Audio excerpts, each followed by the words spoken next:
Hey there, story seekers and PlayStation fanatics.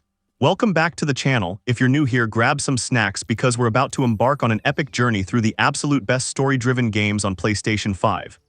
I'm talking about those games that don't just entertain you for a few hours. They grab you by the controller, shake you around emotionally, and leave you staring at the credits thinking, what did I just experience? So whether you're looking for your next gaming obsession or you just want to reminisce about some incredible adventures, stick around because we're counting down 30 games that prove single-player storytelling is absolutely thriving. Trust me, by the end of this video, your wishlist is going to be longer than a CVS receipt. Let's start strong with Aloy's return to post-apocalyptic Earth, and wow, what a return it is. Forbidden West takes everything that made Zero Dawn special and cranks it up to 11. The world building here is just phenomenal. You're exploring this lush, overgrown America where robot dinosaurs roam free, and every location tells a story. What really gets me about this game is how it handles environmental storytelling. You'll stumble across these ruined cities, and through audio logs and visual clues you piece together how civilization fell. It's like being an archaeologist in the coolest possible way. The combat is buttersmooth. Using your bow to target specific components on massive mechanical beasts never gets old. Though I'll be honest, the human enemy encounters can feel a bit repetitive compared to the robot fights. Aloy herself has grown so much as a character. She's dealing with the weight of saving the world while trying to understand her place in it. The voice acting from Ashley Birch is top tier, and the facial animations during cutscenes are just incredible on PS5. Okay, this one's a trip. Imagine Groundhog Day meets Dishonored with a healthy dose of 70s funk aesthetic. You're Colt, trapped in a time loop on Blackreef Island, and the only way out is to eliminate 8 targets in a single day. Sounds simple, right? Wrong. The genius of Deathloop is in how it slowly reveals its secrets.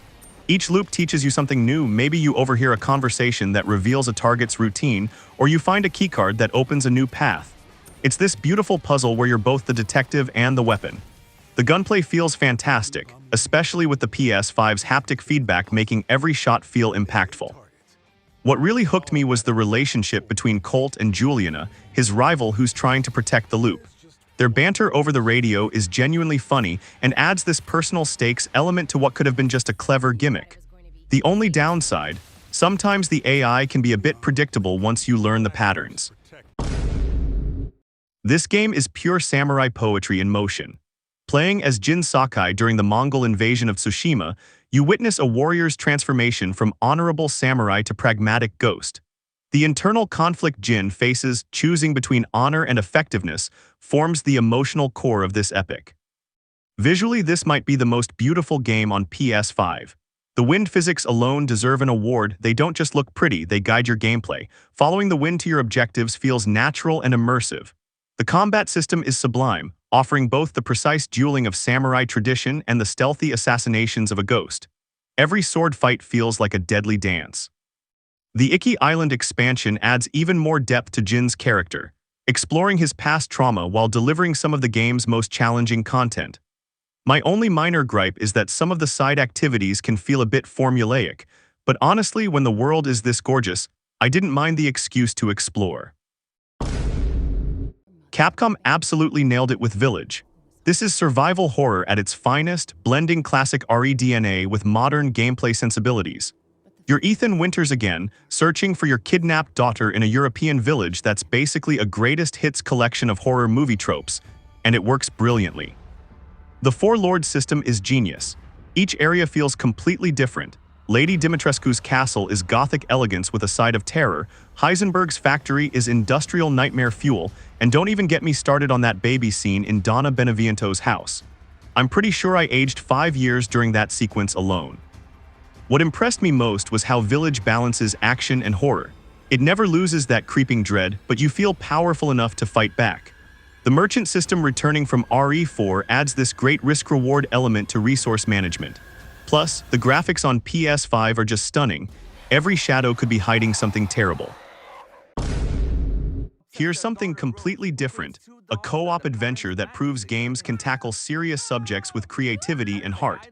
Cody and May are going through a divorce, but a magic spell turns them into dolls, forcing them to work together to get back to their daughter.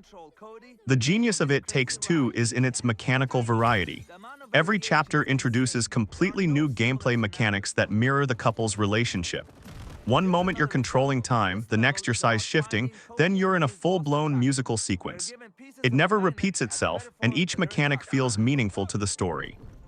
What really got to me was how the game explores the complexity of relationships. It doesn't paint either character as the villain, they're both flawed people trying to figure things out. Playing through their journey with a friend or partner creates these genuine moments of connection. Fair warning though, playing with a romantic partner might lead to some discussions about your own relationship. After years of massive open-world RPGs, Mirage feels like a return to the series' roots, and honestly, it's exactly what I needed. You're Basim, a young thief in 9th century Baghdad, and watching his transformation into a master assassin is compelling stuff. Baghdad is absolutely gorgeous on PS5. The city feels alive with merchants hawking their wares, scholars debating philosophy, and guards patrolling ancient streets. The parkour system feels refined, making navigation feel fluid and natural. Stealth is back in a big way. This isn't about charging into battle, it's about being a shadow. The story is more focused and personal than recent AC games. Basim's journey from street thief to hidden one feels earned, and the political intrigue of the Abbasid Caliphate provides a rich backdrop. My only complaint is that it's relatively short compared to recent entries, but honestly, sometimes a tight 20-hour experience beats a bloated 100-hour one. This is the game that made me believe in the PS5's potential. Rift Apart isn't just a showcase for the console's technical capabilities. It's a genuinely delightful adventure that captures everything great about the series while pushing it forward. The dimensional rifts aren't just a gimmick, they're integral to both gameplay and story. Jumping between dimensions mid-combat is exhilarating, and each dimension feels distinct and purposeful. The PS5's SSD makes these transitions seamless, no loading screens, no stuttering, just pure portal-hopping joy. Rivet, the female Lombax from another dimension, is a fantastic addition to the cast. Her chemistry with Kit creates this parallel storyline that mirrors Ratchet and Clank's relationship in interesting ways. The weapon variety is insane, from the burst fire pistol to the absolutely ridiculous topiary sprinkler that turns enemies into plants. Combat feels weighty and satisfying, especially with the haptic feedback making each weapon feel unique. The game that launched 1,000 rage quits gets the remake treatment, and honestly, it's breathtaking. This isn't just a fresh coat of paint, it's a complete visual overhaul that maintains the brutal soul of the original while making it accessible to modern players.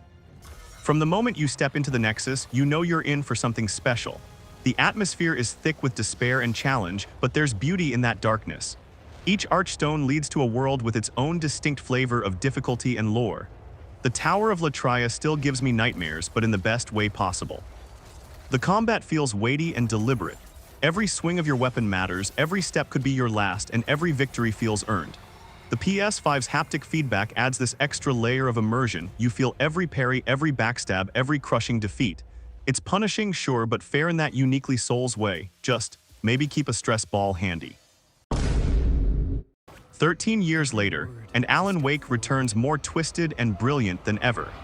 This isn't just a sequel, it's a complete evolution of the psychological horror formula that made the original so compelling. Playing as both Alan trapped in the dark place and FBI agent Saga Anderson investigating supernatural murders creates this dual narrative that slowly converges in mind-bending ways. The reality-shifting mechanics are incredible. Watching the environment change based on your actions never gets old. The dark place sequences are particularly impressive, with reality literally rewriting itself around you. The meta-narrative elements are even stronger here. Alan Wake 2 knows it's a sequel, knows it's a video game, and plays with those concepts in clever ways. The musical sequences, and yes, there are musical sequences, are absolutely bonkers in the best way. The atmosphere is suffocating in the most artistic sense, creating genuine unease without relying on cheap jump scares. Square Enix took a bold swing with XVI, and mostly it connects beautifully.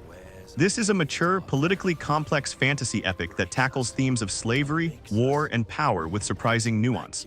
Clive Rossfield's journey from noble knight to branded slave to revolutionary is compelling throughout. The Icon battles are absolutely spectacular. These kaiju-sized summon fights feel like playing through the climax of a summer blockbuster. The production values are off the charts, with some of the best voice acting and motion capture I've experienced. The political intrigue surrounding the different nations and their dominance creates a rich backdrop for personal drama. Combat is more action-oriented than traditional FF, and while some purists might grumble, it feels fantastic. Combining sword combat with icon abilities creates this flowing combat dance that's deeply satisfying. My main criticism is that some of the side quests feel a bit generic compared to the main story's quality, but honestly, Clive's story is so engaging that I didn't mind the occasional fetch quest.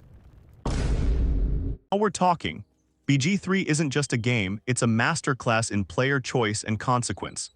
Every decision matters, every conversation can branch in unexpected directions, and every character feels like a real person with their own motivations and secrets. The opening alone is incredible. You're infected with a mind flayer tadpole, you're on a crashing nautiloid ship, and you have to escape while forming unlikely alliances. From there, the game opens up into this incredible sandbox of possibilities. Want to talk your way out of every fight? Go for it. Want to murder everyone who looks at you wrong? The game accommodates that too. The companion characters are where BG3 really shines. Shadowheart, Astarion, Gale, Will, Liesel, each has their own complete character arc that can play out in dramatically different ways based on your choices. I've started multiple playthroughs just to see how different relationships can develop. The romance options are surprisingly mature and well-written, creating genuine emotional investment. Combat is turn-based tactical perfection. Every battle feels like a puzzle with multiple solutions, and the environmental interactions add layers of strategy. Push enemies off cliffs, explode barrels, use the terrain to your advantage, it's all fair game. Insomniac somehow managed to improve on near perfection. Spider-Man 2 gives us both Peter and Miles as playable characters, each with distinct abilities and character arcs that interweave beautifully. The symbiote storyline is handled with real emotional weight, showing Peter's gradual corruption in subtle ways. Web-swinging through Manhattan has never felt better. The addition of web wings creates new traversal options, and the city feels more alive than ever. Side activities actually feel meaningful. Helping citizens isn't just busy work, it develops both Spider-Men as characters. The boss fights are spectacular, particularly the Venom sequences. The symbiote abilities feel powerful and corrupting, creating this great internal conflict for Peter. Miles continues to develop his unique identity as Spider-Man, and watching both characters grow throughout the story is deeply satisfying. The emotional beats land consistently, especially the family dynamics between Peter, Miles, and their supporting cast. Despite all the surrounding controversy, Hogwarts Legacy delivers a magical experience that many of us have dreamed about since childhood. You're a fifth-year student at Hogwarts with the rare ability to see and manipulate ancient magic. And honestly, it feels incredible to finally attend the school we've read about for decades. The castle itself is the star. Every corridor, every moving staircase, every secret passage feels authentic to the world Rowling created. Exploring Hogwarts never gets old, there's always another hidden area to discover, another portrait to chat with, another secret to uncover. The common rooms are perfectly realized, and house-specific content adds real replayability. Combat is surprisingly robust. Spell combinations feel natural and creative. You can levitate enemies, then blast them with fire, or transfigure objects into explosive projectiles. The variety of spells keeps combat fresh throughout the lengthy campaign. The companion quests are where the writing really shines. Sebastian's dark arts storyline and Poppy's beast-focused adventures create genuine emotional investment. These aren't just your classmates, they feel like real friends by the end. Capcom took one of the greatest games ever made and somehow made it better. This isn't just a visual upgrade, it's a complete reimagining that maintains the spirit of the original while fixing its few flaws. Leon feels more grounded this time around, with less cheesy one-liners but more genuine humanity. His relationship with Ashley is completely reworked, making her a capable partner rather than a burden. The village opening sequence is even more intense than the original, with improved AI making every Ganado feel threatening. The inventory management creates constant tension, every healing item, every bullet matters. Combat is more tactical now, requiring careful positioning and resource management. The parry system adds a new layer of skill expression, making encounters feel more interactive. What really impresses me is how the remake expands on the original's themes. The Las Plagas infection feels more horrific. The cult's motivations are clearer, and the isolated Spanish village setting creates this perfect atmosphere of dread and paranoia. From Software's open-world debut is nothing short of masterful. The Lands Between is this gorgeous, terrifying playground filled with secrets, boss fights, and environmental storytelling that puts most games to shame. The sense of discovery here is unmatched. Every ridge could hide a catacomb, every ruins might contain a powerful weapon or spell. The world design encourages exploration in ways that feel organic rather than checklist-driven. Finding a hidden area or optional boss creates genuine excitement. Combat maintains that precise Souls formula while adding mounted combat and more build variety than ever before. Whether you want to be a hulking strength monster or a sneaky mage, Elden Ring accommodates your playstyle. The boss variety is incredible, from intimate duels to massive spectacles that fill your screen. The story, told through item descriptions and environmental details, slowly reveals this epic tragedy of gods and demigods. It's cryptic in that classic From Software way, but the payoff for players who dive deep into the lore is incredible. This Pinocchio-inspired Souls-like had no right being as good as it is. Set in an alternate history where puppets have turned against their human creators, Lies of P creates this haunting steampunk world that feels both familiar and completely unique. Playing as P, a puppet who can lie, hence the title, you navigate the city of Krat while uncovering the mystery behind the puppet uprising. The lying mechanic isn't just narrative flavor. Your choices affect both story outcomes and character development in meaningful ways. Combat feels weighty and precise, with a unique weapon crafting system that lets you combine different blades and handles to create custom weapons. The boss design is consistently excellent, with each encounter feeling fair but challenging. The Victorian steampunk aesthetic is gorgeous, creating this dark fairy tale atmosphere that's both beautiful and unsettling. What really impressed me was the emotional core of the story. P's journey toward humanity, guided by characters like Geppetto and the Blue Fairy, creates genuine pathos. It's a Souls-like with heart, and that's rarer than you might think. EA Motive took one of horror gaming's greatest achievements and crafted a remake that honors the original while improving it in every conceivable way. The USG Ishimura feels more like a real spaceship, with interconnected systems and believable industrial design. Isaac Clarke is no longer a silent protagonist, and his voice acting adds emotional depth to the experience. Hearing his growing panic and determination makes the horror more personal. The relationship between Isaac, Nicole, and the marker creates this tragic love story backdrop to the necromorph nightmare. The strategic dismemberment system feels better than ever. Every necromorph encounter becomes a puzzle. Where do you aim? How do you conserve ammo? The variety of tools at your disposal keeps combat fresh, from the classic plasma cutter to the devastating force gun. The atmosphere is suffocating in the best way. The Ishimura creaks and groans around you, every shadow could hide danger, and the sound design creates constant tension. Playing with good headphones is recommended but might require therapy afterward. Cory Barlog and the team at Santa Monica Studios delivered a worthy conclusion to the Norse saga. Ragnarök deals with heavy themes, prophecy, family legacy, the weight of violence, while delivering some of the most spectacular action sequences in gaming. The relationship between Kratos and Atreus continues to evolve beautifully. Watching Atreus come into his own while Kratos learns to trust his son's judgment creates genuine emotional stakes. The supporting cast, including Freya and Mimir, all have complete character arcs that interweave with the main story. Combat feels even more refined than 2018's excellent system. The addition of elemental shields and expanded runic attacks creates more tactical options. Boss fights are consistently spectacular, with the Thor encounters being particular highlights. The 9 realms each feel distinct and purposeful. From Ulfheim's light-based puzzles to Muspelheim's combat challenges, every area offers something unique. The environmental storytelling continues to be top tier, with every location feeling like it has history and significance. A Plague Tale continues Amicia and Hugo's story with even more emotional weight and technical wizardry. The bond between these siblings facing impossible circumstances creates some of gaming's most touching moments. The rat swarms are even more impressive this time, with thousands of rats creating these flowing rivers of death and destruction. Manipulating them with light sources creates unique puzzle solutions that feel both clever and horrifying. The stealth mechanics are refined, making every encounter tense without feeling unfair. What really gets me is the family dynamic.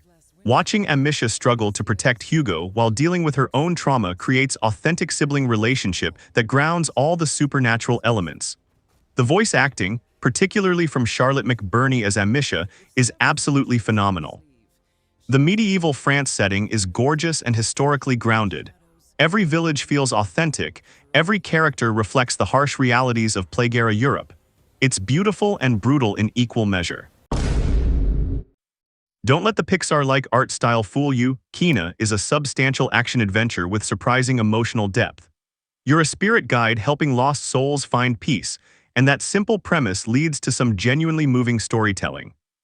The Rot companions are absolutely adorable and serve both gameplay and narrative functions. They help with puzzles, assist in combat, and provide levity during darker moments. Customizing them with hats and accessories creates this weird parental attachment that the game leverages beautifully. Combat is more challenging than the cute aesthetic suggests. Boss fights require precise timing and pattern recognition, creating Dark Souls-like difficulty in a Disney-inspired package. The bow combat feels particularly satisfying, with environmental puzzle elements integrated into fight encounters. The environmental storytelling is exceptional. Each area tells the story of its former inhabitants through visual details and collectible memories. The corruption mechanic, where you cleanse areas by resolving spiritual conflicts, creates this satisfying progression loop.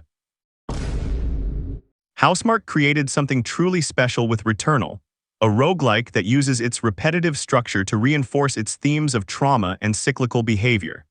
Selene's crash on Atropos begins a loop of death and resurrection that slowly reveals her psychological state. The bullet hell combat is absolutely exhilarating. Enemies fill the screen with projectiles, but the controls are so precise that every death feels like a learning opportunity rather than cheap difficulty.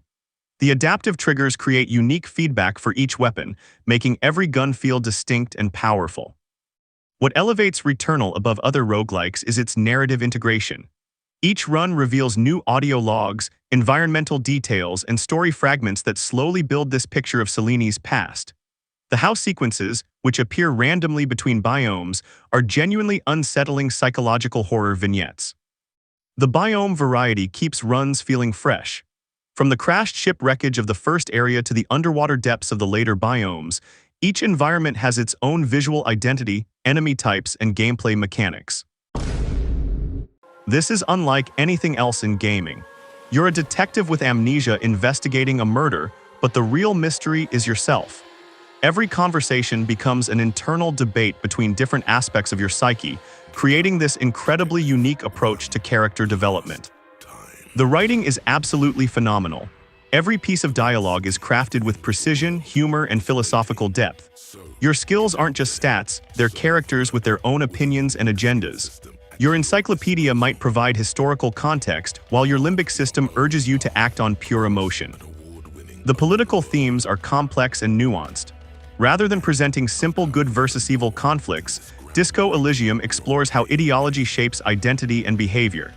You can roleplay as anything from a communist intellectual to a fascist cop, and the game responds meaningfully to your choices. Combat is entirely replaced by dialogue and skill checks, creating tension through words rather than violence. Every conversation is a potential victory or failure, making social interaction feel as strategic as any battle system.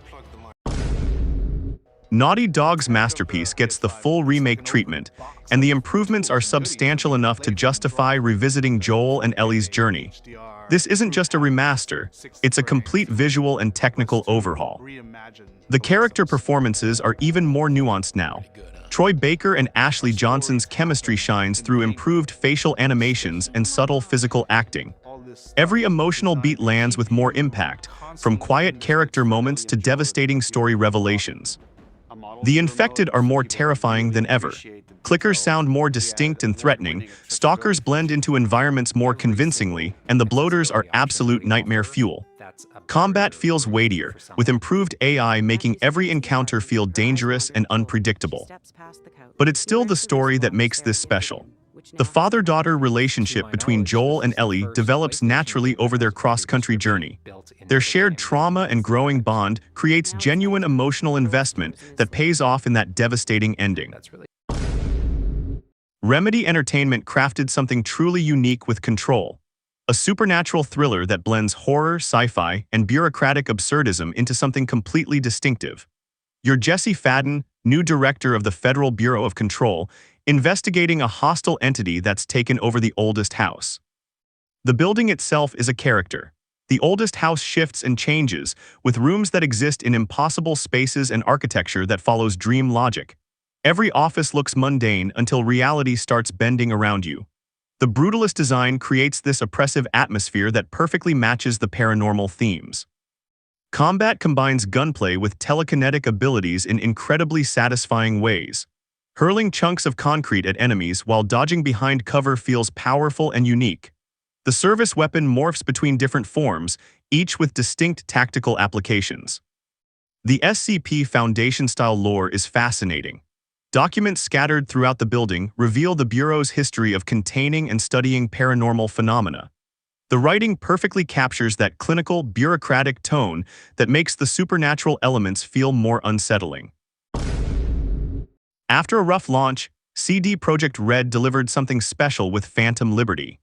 This expansion rework shows what Cyberpunk was always meant to be, a mature, choice-driven narrative set in a believable dystopian future. Night City finally feels alive.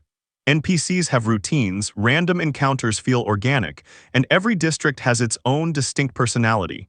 The improved AI makes every aspect of the city feel more reactive and immersive.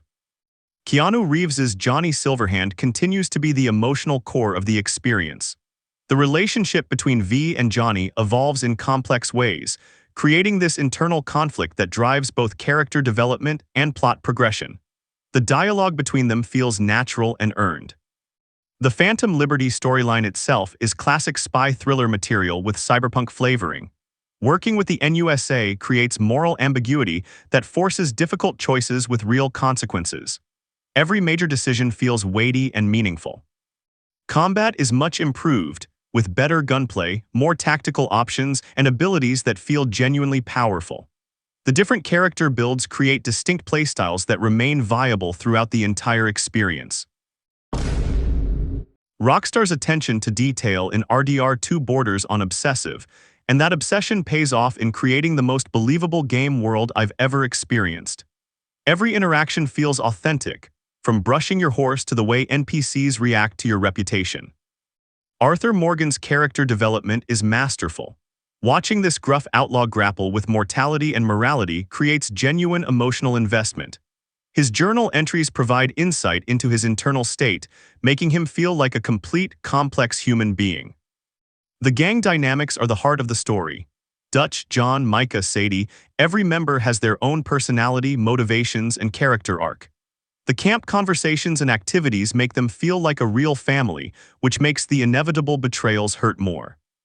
The world is incredibly detailed. Animals behave realistically, weather affects gameplay, and every location feels like it has history and purpose. You can spend hours just exploring and discovering environmental stories without touching the main questline.